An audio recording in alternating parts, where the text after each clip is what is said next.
Today I am going to be sharing with you some of my epistolary recommendations.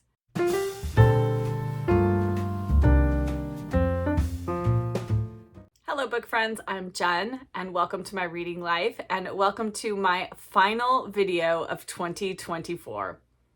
I can hardly believe that it is here. I know I said this in my last video. Where has the time gone? As they say, the days are long, but the years are short. And here we are on the cusp of 2025. And I thought, what better way to end my videos for 2024 than to share with you one of my favorite categories, subgenres of books, which is the epistolary book. And I'm not going to say epistolary novel because I do actually have a couple of nonfiction recommendations, and so those are not novels, but the majority of these are. I have 10 books that I'm going to share with you, and then one little bonus that I'm also going to share, which isn't really a novel, but is a really interesting series of books, and it's maybe one you haven't heard of before. Sit back, relax, and let us dive into some epistolary recommendations. My main reason for getting this video out today, aside from the fact that I adore epistolary books, is that Epistolary January is starting tomorrow.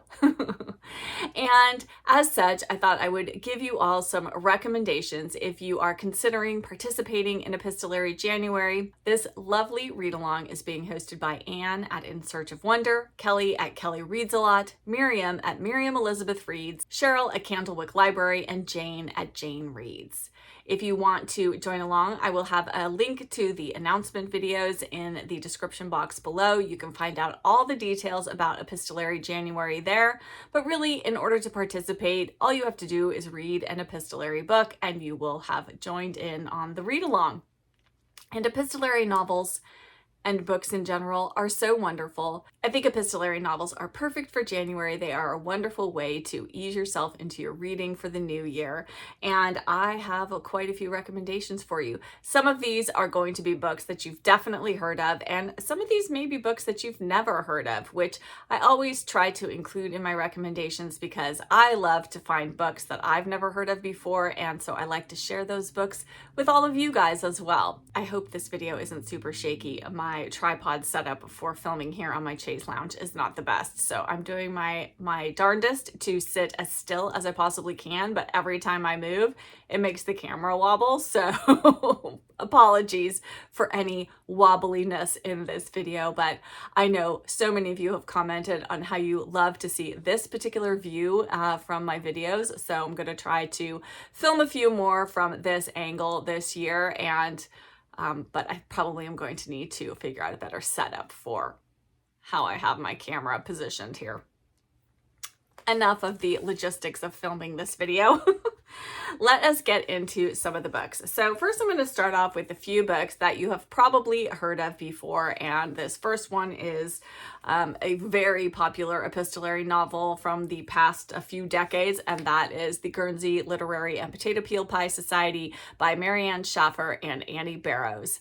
And this is a lovely, lovely epistolary novel set during World War II on the Isle of Guernsey, and we follow a group of people who start a literary society that maybe sole purpose isn't entirely literary, and this is written entirely in letters and telegrams and all kinds of things, and we follow Juliet Ashton, and I think she's like a journalist, and she's looking for a subject for her next book, and she stumbles upon the Isle of Guernsey and becomes friends with the people there, and this is such a wonderful, wonderful read. I've read this book multiple times and it holds up so well to rereading. I was lucky enough actually quite a few years ago to meet Annie Barrows, and she signed my book for me. Annie finished this book that her aunt had started writing, but unfortunately passed away before she could finish. And this is just such a lovely, comforting, cozy read, even though it's set during World War II and there are definitely bad things that happen in it. But I think overall it is just a wonderful, heartwarming read. Next up is a more of a middle grade or sort of young adult book, and that is Daddy Longlegs by Jean Webster. In this book, we follow Judy Abbott, and she really wants to go to college but can't afford it. And then suddenly an anonymous benefactor offers to pay her college tuition.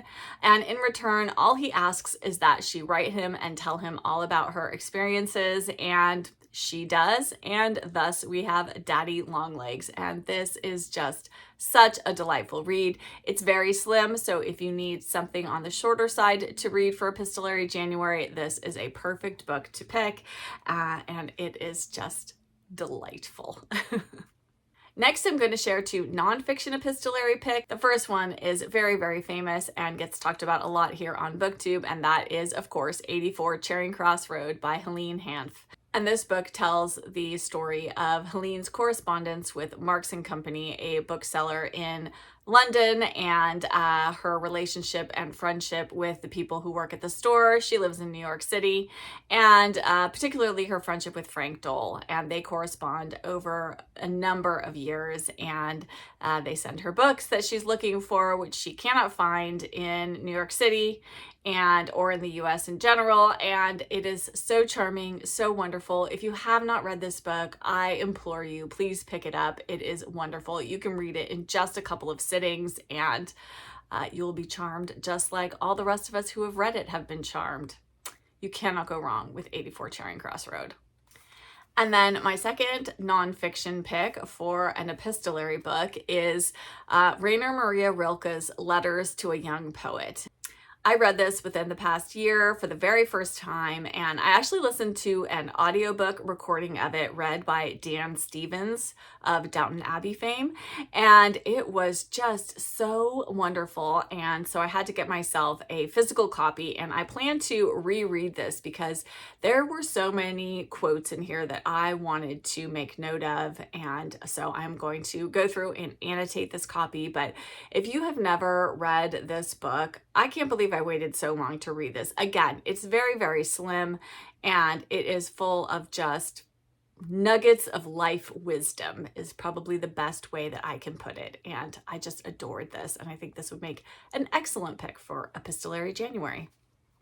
And the rest of these are just a random assortment of epistolary novels that I have read and really enjoyed, and in no particular order. First up is Meet Me at the Museum by Anne Youngson. In this book, we follow the letters between an English farm wife and a Denmark professor, and they correspond over a shared fascination with the Tolland man, which is I believe it was like, an ancient human who was discovered preserved, I think in like a bog or something.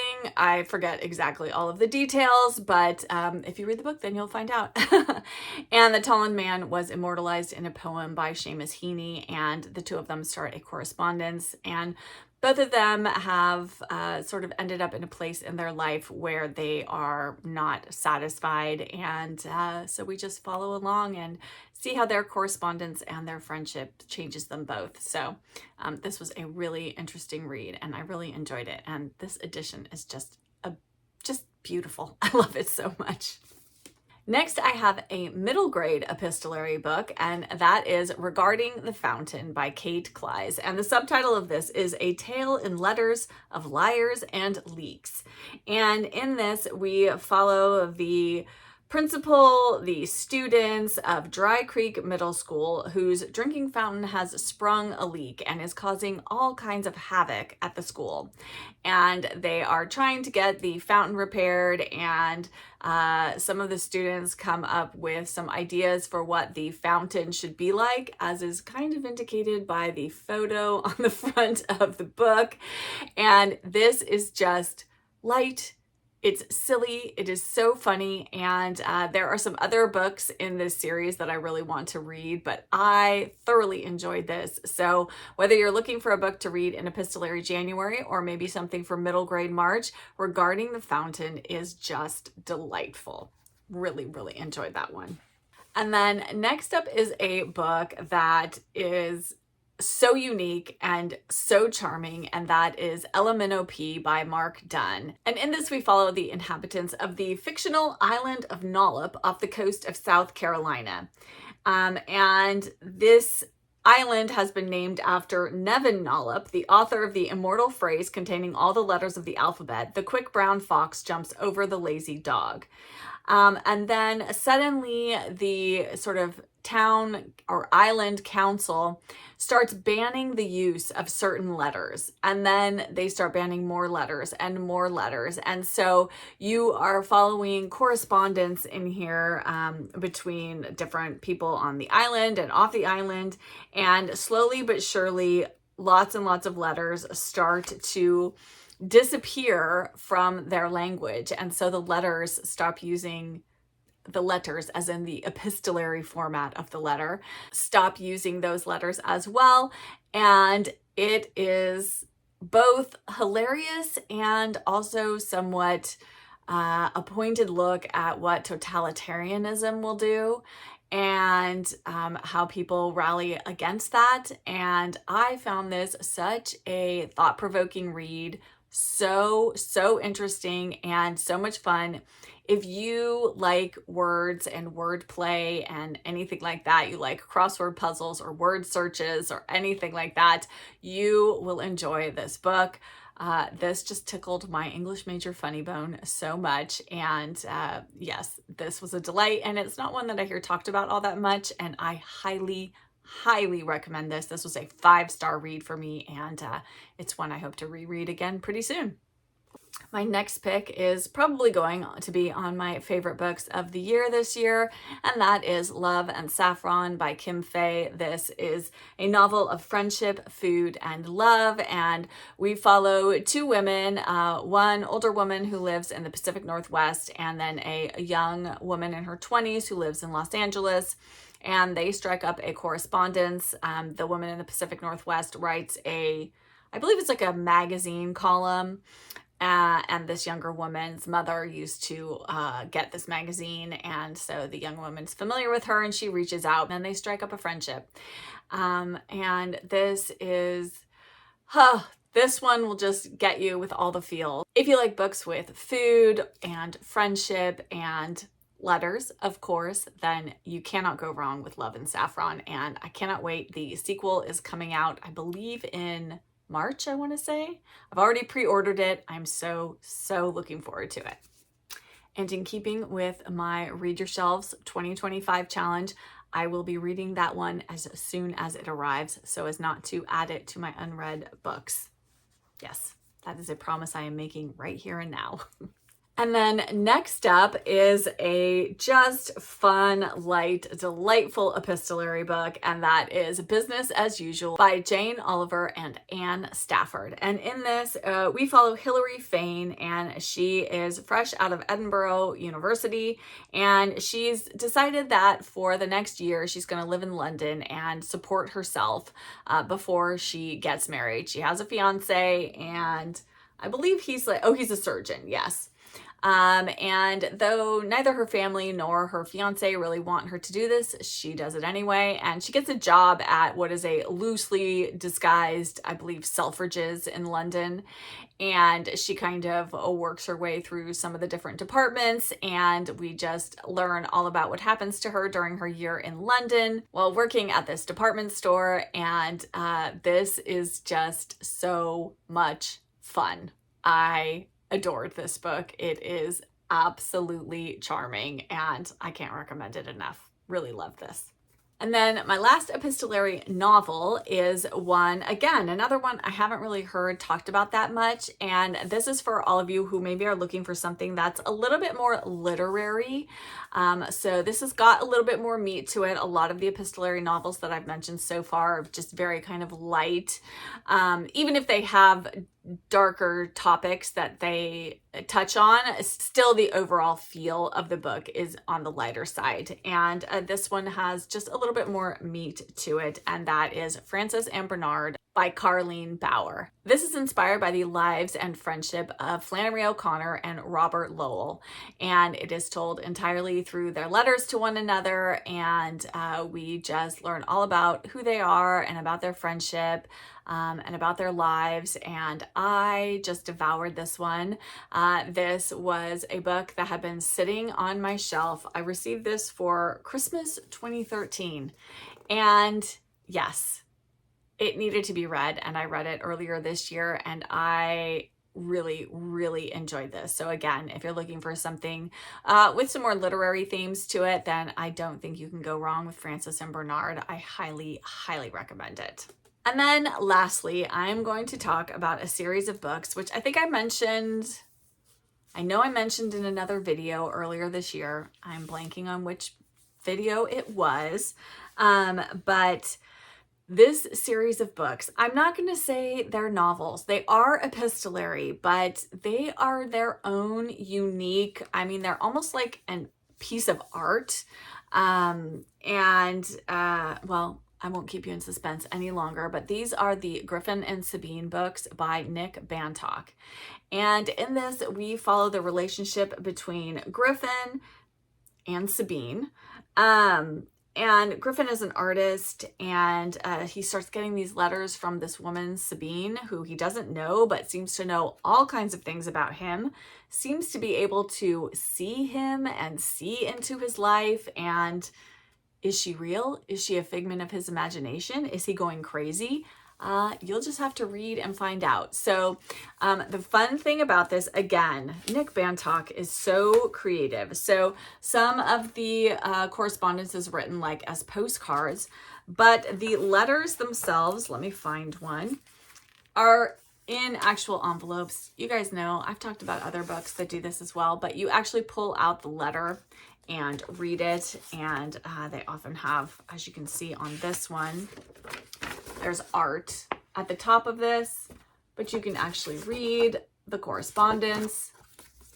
I just love that. I think that's so clever and unique. And these books, they're absolutely beautiful. So the first book in the series is Griffin and Sabine.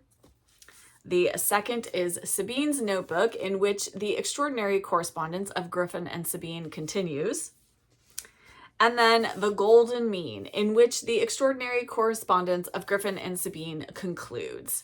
And actually, I believe there are a couple more books in the series now, which I've read. I checked them out from the library, though, so I don't have physical copies of them. But I've had these books on my shelf. I think my mom gifted the first one to me maybe in high school, maybe in college. When was this first published?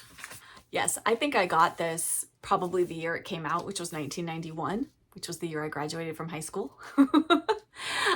So I probably got this my first year in college, and I have read it numerous times. I love this series. It is utterly charming, delightful, a little bit fantastical, a little bit you're not sure what's going on, but if you're looking for something really, really unique, then I highly, highly recommend the Griffin and Sabine series by Nick Bantock.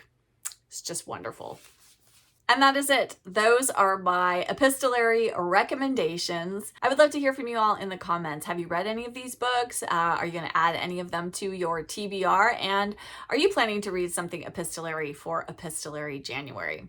And if you don't have anything that you'd like to share in the comments, but you want to let me know that you are here, because comments really do help my channel, you can leave a little paper with a pencil on it, you know, like a little letter writing emoji. Yes, one of those down in the comments below so that I know you were here.